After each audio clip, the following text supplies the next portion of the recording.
ಮೈಸೂರಿನ ವಿದ್ಯಾರ್ಥಿ ನಿಲಯದಲ್ಲಿ ಬೆಂಕಿ ಅವಘಡ ಸಂಭವಿಸಿರುವಂತಹ ಮಾಹಿತಿ ಈಗ ಲಭ್ಯವಾಗಿದೆ. ಮೈಸೂರಿನಲ್ಲಿ ನಡೆದಿರುವಂತಹ ಘಟನೆ ಇದು. ವಿದ್ಯಾರ್ಥಿ ನಿಲಯದಲ್ಲಿ ಆಕಸ್ಮಿಕವಾಗಿ ಬೆಂಕಿ ಕಾಣಿಸಿಕೊಂಡಿರುವಂತಹ ಘಟನೆ ಇದೆ. ಸಂಶೋಧಕರ ವಿದ್ಯಾರ್ಥಿ ನಿಲಯದಲ್ಲಿ ಆಕಸ್ಮಿಕ ಬೆಂಕಿ ಅವಘಡ ಸಂಭವಿಸಿರುವಂಥದ್ದು. ಶಾರ್ಟ್ ಸರ್ಕ್ಯೂಟ್ನಿಂದ ಮೇನ್ ಸ್ವಿಚ್ ಹೊತ್ತಿ ಉರಿದ ಪರಿಣಾಮ ಈ ಅವಘಡ ಸಂಭವಿಸಿದೆ. ಮೈಸೂರು ವಿವಿಯಲ್ಲಿನ ಸಂಶೋಧಕರ ವಿದ್ಯಾರ್ಥಿ ನಿಲಯ, ಅಲ್ಲಿ ಬೆಂಕಿ ಕಾಣಿಸಿಕೊಳ್ತಾ ಇದ್ದಂತೆ ವಿದ್ಯಾರ್ಥಿಗಳು ಹೊರಗಡೆ ಓಡಿ ಬಂದಿದ್ದಾರೆ. ನಂತರ ಸ್ಥಳಕ್ಕೆ ಆಗಮಿಸಿ ಅಗ್ನಿಶಾಮಕ ದಳ ಸಿಬ್ಬಂದಿಗಳು ಬೆಂಕಿಯನ್ನು ನಂದಿಸಿದ್ದಾರೆ. ನೋಡಿ, ದೃಶ್ಯಾವಳಿ ನೋಡಿ ಗಮನಿಸ್ತಾ ಇದ್ದೀವಿ. ಇದು ಸಂಶೋಧಕರ ವಿದ್ಯಾರ್ಥಿ ನಿಲಯದಲ್ಲಿ ಶಾರ್ಟ್ ಸರ್ಕ್ಯೂಟ್ನಿಂದ ಸಂಭವಿಸ್ತಾ ಇರುವಂತಹ ಬೆಂಕಿ ಅವಘಡ. ಇದನ್ನು ನೋಡಿ ಅಲ್ಲಿದ್ದಂಥ ವಿದ್ಯಾರ್ಥಿಗಳು ಅಲ್ಲಿಂದ ಹೊರಗಡೆ ಓಡಿ ಬಂದಿದ್ದಾರೆ.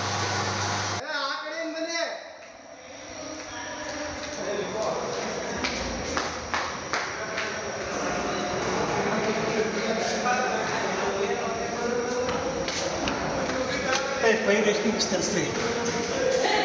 ಎಕ್ಸ್ಟಿಂಗ್ವಿಷ್ ತರಿಸಿ.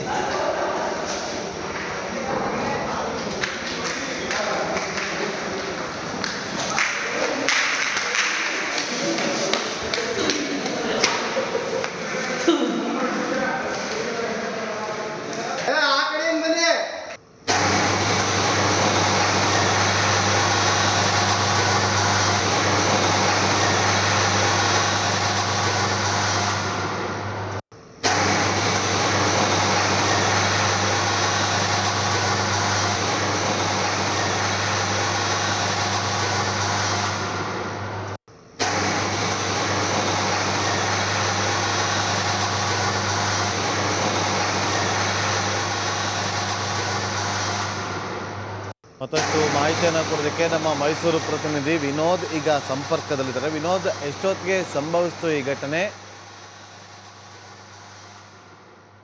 ಮೈಸೂರಿನ ಬಾಲಸಂಗೋಚನಲ್ಲಿರುವಂತಹ ಸಂಶೋಧನಾ ವಿದ್ಯಾರ್ಥಿ ನಿಲಯದಲ್ಲಿ ಶಾರ್ಟ್ ಸರ್ಕ್ಯೂಟ್ನಿಂದಾಗಿ ಈ ಒಂದು ಬೆಂಕಿ ಅವಘಡ ಸಂಭವಿಸಿರುವಂಥದ್ದು. ಕಳೆದ ಹಲವು ದಿನಗಳಿಂದಲೂ ಕೂಡ ಈ ಒಂದು ಸಮಸ್ಯೆಗಳ ಬಗ್ಗೆ ವಿದ್ಯಾರ್ಥಿಗಳು, ಅಧಿಕಾರಿಗಳು ಮತ್ತು ಸಂಬಂಧಪಟ್ಟ ಎಲ್ಲರಿಗೂ ಕೂಡ ವಿಚಾರ ಮೂಡಿಸಿದ್ರು. ಆದರೂ ಕೂಡ ಯಾವುದೇ ರೀತಿಯಾದಂತಹ ಸಮಸ್ಯೆಗಳೆಲ್ಲ ಬಗೆಹರಿಸಿರಲಿಲ್ಲ. ಇವತ್ತು ಇಲ್ಲಿ ವಿದ್ಯಾರ್ಥಿಗಳು ಇಸ್ತ್ರಿ ಅಂದ್ರೆ ಅವರ ರೂಮ್ನಲ್ಲಿ ಇಸ್ತ್ರಿ ಮಾಡುವಂಥ ಸಂದರ್ಭದಲ್ಲಿ ಆ ಒಂದು ಇಸ್ತ್ರಿ ಪೆಟ್ಟಿಗೆಯಲ್ಲಿ ಆನ್ ಮಾಡಿದ್ರು. ಆ ಒಂದು ಸಂದರ್ಭದಲ್ಲಿ ಶಾರ್ಟ್ ಸರ್ಕ್ಯೂಟ್ ಸಂಭವಿಸಿದೆ. ಜೊತೆಗೆ DPಯಲ್ಲಿರುವಂತಹ ಏನೋ ಒಂದು ಅಲ್ಲೂ ಕೂಡ ದೊಡ್ಡ ಮಟ್ಟದಲ್ಲಿ ಬೆಂಕಿ ಕಾಣಿಸಿಕೊಂಡು ಒಂದು ಜೋರಾದಂತಹ ಶಬ್ದ ಕೇಳಿಬರುತ್ತೆ. ಅಲ್ಲಿದ್ದಂತಹ ಕೆಲ ವಿದ್ಯಾರ್ಥಿಗಳನ್ನು ನೋಡಿ ಗಮನಿಸಿದ್ದಾರೆ. ತಕ್ಷಣ ಎಲ್ಲರನ್ನೂ ಕೂಗಿ ಅಲ್ಲಿದ್ದಂಥ ಸುಮಾರು ಒಂದು 100-150 ಜನ ವಿದ್ಯಾರ್ಥಿ ನಿಲಯದಲ್ಲಿದ್ದರು. ಅವರೆಲ್ಲರೂ ಕೂಡ ಹೊರಗಡೆ ಕರೆತರುವಲ್ಲಿ ಯಶಸ್ವಿಯಾಗಿದ್ದಾರೆ.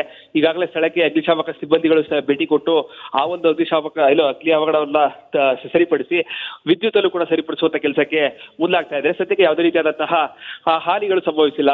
Nagendra Babu. Okay, thank you Vinod ನಿಮ್ಮೆಲ್ಲ ಮಾಹಿತಿಗಾಗಿ.